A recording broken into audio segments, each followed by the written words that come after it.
A 30-year-old man is dead and a 34-year-old man has life-threatening injuries from a shooting in the 900 block of Kilburn Avenue in Rockford Friday night.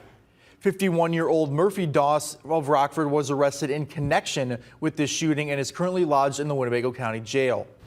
Police responded after 10 p.m. to the area of Kilburn Avenue and School Street for reports of two male shooting victims.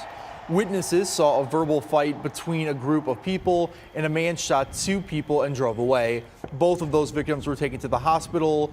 As mentioned, one died from his injuries. The other has life-threatening injuries.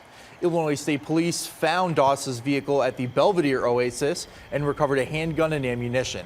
Doss faces 5 charges, including 2 counts of first-degree murder. Hezbollah confirmed